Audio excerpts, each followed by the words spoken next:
ক্ষমতায় গেলে আপনারা টেন্ডারবাজি চাঁদাবাজি এগুলো হবে না। ক্ষমতায় গেলে আপনারা করছেন বলছি না, কেউ করতে পারবে না। অবশ্যই না। দুর্নীতির বিরুদ্ধে আমরা জিরো টলারেন্স। শেখ হাসিনাও বলেছিল। শেখ হাসিনা বলেছে, কিন্তু শেখ হাসিনার কথা কি আপনি বিশ্বাস করতেন? 15 কোটি গাছ লাগাবেন, এটি নিয়েও প্রশ্ন। কোনো বিষয়ই না। 15 কোটি গাছ লাগানো এটা কোনো বিষয়ই না। 10,000 কিলোমিটার খাল খনন এটা কোনো বিষয়ই না।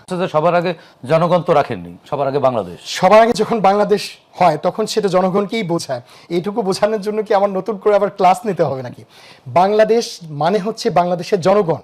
সেই জনগণকেই আমরা ধারণ করি, আমাদের চেয়ারম্যান ধারণ করেন। তার স্বজন বলতে কিন্তু বাংলাদেশের জনগণই আছে।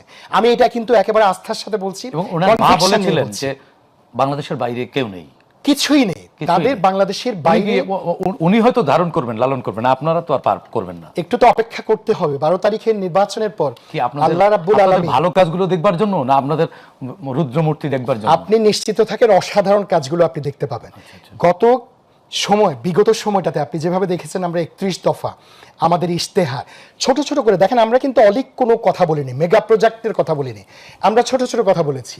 আপনি যদি 2 কোটি ফ্যামিলিকে আপনি ফ্যামিলি কার্ড দেন, তাহলে আপনি বছরে 5,000 কোটি টাকা খরচ করবেন। এটা সাধ্যের ভেতরে। আনবেন কোত্থেকে টাকাটা? আপনি এই দেশে লুটপাট করছেন, দুর্নীতি করছেন, বছরে 1,60,000 কোটি টাকা কম আর বেশি। আপনি বিদেশে পাচার করছেন 1 লক্ষ কোটি টাকার বেশি। প্রতিদ্বন্দ্বী যারা আছেন তারা বললে সুযোগ ছিল, তারা আয়ের উৎস বলেছেন যে মুসলিম বিশ্বের। আমি আপনাকে তো বলে দিচ্ছি, আপনার আনারই দরকার নেই তো। আপনি আমার কাছ থেকে শোনেন। আপনি 1,60,000 কোটি টাকার দুর্নীতি করছেন, আপনি 1 লক্ষ কোটি টাকার উপরে পাচার করছেন প্রতি বছর। এই জিনিসটা আপনি সামান্য বন্ধ করে দেন। আপনি যদি ওইটুকু শুধু বন্ধ করতে পারেন, একটা প্রতিশ্রুতিও আপনি অপূর্ণ রাখতে হবে। পারবেন সেটি? অবশ্যই পারবো। আপনাকে আরো একটা কথা বলি, আপনাদের সাহসের শক্তির জোর কোথায়? আমরা তো একটা সাহসী রাজনৈতিক দল। আমাদের চেয়ারম্যান একজন সাহসী মানুষ, এবং সাহসের সাথে তিনি নির্বাচনী প্রচারণা চালাচ্ছেন। উনি জনগণ যে ওনার কাছে আসতে চাচ্ছেন, সেখানটাতে কোনো বাধা দিয়েছেন আপনি দেখেছেন? সিএসএফকে সরিয়ে দিয়ে তিনি সাধারণ মানুষকে কাছে টানছেন।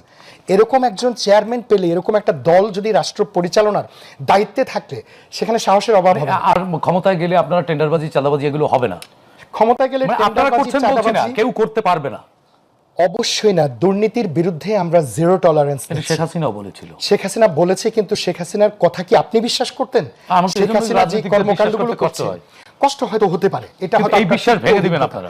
এই বিশ্বাস ভেঙে চুরমার করে দেব আমরা। লাস্ট একটা কথা বলি, প্রতিশ্রুতি বাস্তবায়নের জন্য অনেক রাজনৈতিক দল কিংবা কোনো গোষ্ঠীও বিভিন্ন বিষয়ে সমালোচনা করে।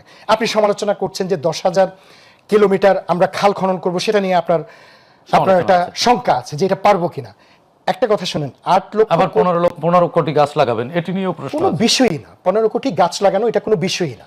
10,000 কিলোমিটার খাল খনন এটা কোনো বিষয়ই না।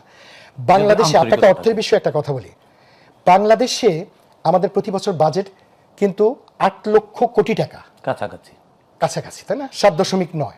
তো এখন আপনি যে ডেভেলপমেন্টের জন্য মেগা প্রজেক্টে খরচ করে আপনি ব্যয় করতেন, সেই জায়গাটাতে আপনি যদি শুধু 1 লক্ষ কোটি টাকাও আপনি সাইডে রাখেন প্রতিশ্রুতি বাস্তবায়নের জন্য, সেটা সম্ভব। সুতরাং এমন কোনো অলিক প্রতিশ্রুতি আমরা দেইনি যেটা বাস্তবায়িত হবে না। শেষ কথাটা এই পর্যায়ে বলি, যে আশাটা আপনি করছেন, ইনশাআল্লাহ আপনাদের এই বিশ্বাসের মর্যাদা আল্লাহ যদি আমাদেরকে সরকার পরিচালনার দায়িত্বটা দেয়, আমরা দেব।